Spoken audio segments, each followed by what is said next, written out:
আসসালামু আলাইকুম ও রহমতুল্লাহি ও বারাকাতুহু। প্রিয় হবিগঞ্জ, চোনারঘাট মাধবপুরবাসী, আপামর জনতা, চা শ্রমিক, আদিবাসী, সনাতন ধর্মী, দেশ এবং প্রবাসীর সকলকে আমার পক্ষ থেকে মোবারকবাদ জানাচ্ছি। কৃতজ্ঞতা জ্ঞাপন করছি তাদের প্রতি যারা ত্রয়োদশ জাতীয় সংসদ নির্বাচনকে কেন্দ্র করে দিনরাত পরিশ্রম করে মোমবাতির প্রতীকে সমর্থন জানিয়ে মোমবাতির প্রতীকে ভোট চেয়ে ধারে ধারে দিনে এবং রাতে অক্লান্ত পরিশ্রম করেছেন। সেই সকলের এই ঘাম ঝরানোর পরিশ্রমের প্রতি আমি কৃতজ্ঞতা জ্ঞাপন করছি, শুকরিয়া আদায় করছি। মোমবাতি প্রতীককে বিজয়ের লক্ষ্যে যে সমস্ত মা বোনেরা রোজা রেখেছেন, অসংখ্য দোয়া করেছেন মোমবাতি প্রতীকে বিজয়ের লক্ষ্যে, সেই মা বোনদেরকে নিরন্তর শ্রদ্ধা আর ভালোবাসা জ্ঞাপন করছি। প্রিয় দেশবাসী, আমরা হারিনি, আমাদেরকে হারিয়ে দেওয়া হয়েছে। নির্বাচনকে ঘিরে লেভেল প্লেইং ফিল্ড নিশ্চিত না করতে পারাই যারা আধিপত্যবাদ আছে, যাদের পেশি শক্তি আছে, তারা সুযোগ সন্ধানী হয়ে তাদের ষড়যন্ত্র এবং তাদের যে পেশি শক্তি আছে, সেই পেশি শক্তির মাধ্যমে নির্বাচনী যে লেভেল প্লেইং ফিল্ড আছে সেটা ব্যাহত হয়েছে এবং সারা দেশব্যাপী চোরারঘাট এবং মাধবপুরে মোমবাতির প্রতীকে বিজয়ের যে স্বপ্ন এঁকেছিল সে স্বপ্নটি নস্যাৎ হয়েছে।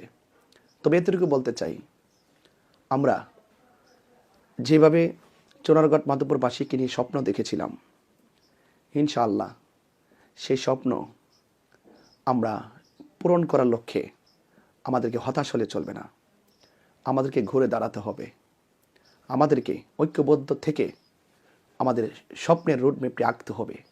সেই জন্যে উপজেলা থেকে ওয়ার্ড পর্যন্ত, ওয়ার্ড থেকে গ্রাম পর্যন্ত আমাদের সকলকে সব কিছুর ঊর্ধ্বে এসে সকল ভেদাভেদ ভুলে গিয়ে আমাদেরকে একটি কাঙ্ক্ষিত রুটম্যাপ তৈরি করতে হবে।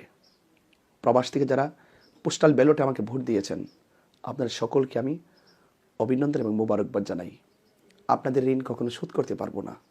পাশাপাশি মাধবপুর চোনারঘাটের মানুষ যেইভাবে অল্প সময়ের, মাত্র 1.5 মাসের সময়ের ভিতরেই যেইভাবে খানা, খাদ্য, ঘুম, নিদ্রা সব কিছু পরিত্যাগ করে জানমাল শ্রম দিয়ে নিঃস্বার্থভাবে মোমবাতিকে সমর্থন দিয়ে কাজ করেছেন, সত্যিকার অর্থেই ভোলার মতো নয়। এমনও আছে অনেক কেন্দ্রে এজেন্টদের প্রতি নির্মম অত্যাচার করা হয়েছে, অনেকে রক্তাক্ত করা হয়েছে। সেই রক্ত একদিন কথা বলবে। আমরা নির্বাচন নিয়ে অনেক ধরনের কারচুপি হয়েছে, অনেক ধরনের সমস্যা হয়েছে।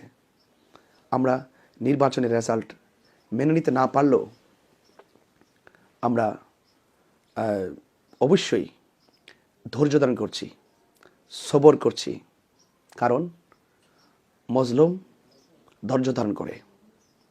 তবে আমি আশা করিনি যে রাষ্ট্রতন্ত্র নির্বাচনকে নিয়ে যে স্বপ্ন দেখিয়েছিল চোনারঘাট এবং মাধবপুর, সেই স্বপ্ন শতভাগ পালন করতে ব্যর্থ হয়েছে, প্রশাসন ব্যর্থ হয়েছে এবং আধিপত্যবাদ আবারও নতুন করে দেখা দিয়েছে। আমি আশা করব আগামীর দিনে যেন এইরকম ঘটনার অবতারণা না হয়।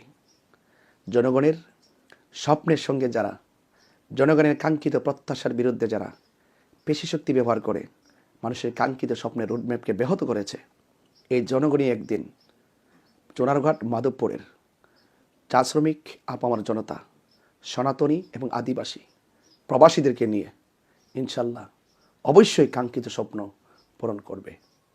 মোমবাতির সমর্থনকারী যারা আছেন, কেউ হতাশ হবেন না, কেউ চিন্তা করবেন না। সকলকে আমি অনুরোধ করে বলছি, আপনারা কেউ ঘাবড়িয়ে যাবেন না, দুর্বল হবেন না। আপনি একা নয়, আপনি একা নন, আপনার সাথে হাজার নয় লক্ষ জনতা আছে। এই জন্যে বৃহত্তর সুন্নি জোট সমর্থিত বাংলাদেশ ইসলামী ফ্রন্ট মনোনীত মোমবাতি প্রতীকটি আজ বেশ জনপ্রিয়। সে আলোকে কেউ নেভাতে পারবে না, কারণ হৃদয়ে আলোকিত হলে কোনো অপশক্তি সে আলোকে নিভাতে পারে না। কারণ আমাদের হৃদয় স্বচ্ছ, আমরা একটি ভোট জাল দেইনি, একটি ভোট কারচুপি করিনি, একটি ভোট আমরা দখল করে দেইনি।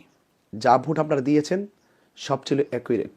যে সমস্ত ভোটগুলোকে কারচুপি করা হয়েছে, জাল দখল করে ছাপিয়ে ফেলা হয়েছে, এই ভোটগুলির ভিতরে ম্যাক্সিমাম ভোট মোমবাতি প্রতীকের। সর্বসাকল্যে যেই ষড়যন্ত্র করে আমাদের কাঙ্ক্ষিত বিজয়কে নস্যাৎ করে দেওয়া হয়েছে, আমি মনে করব তাদের সেই জুলুম অত্যাচার বেশি দিন স্থায়ী হবে না। জনগণ, চুনারুঘাট মাধবপুরের জনগণ বুলেট নয়, ব্যালটের মাধ্যমে একদিন হয়তো তার জবাব দিবে।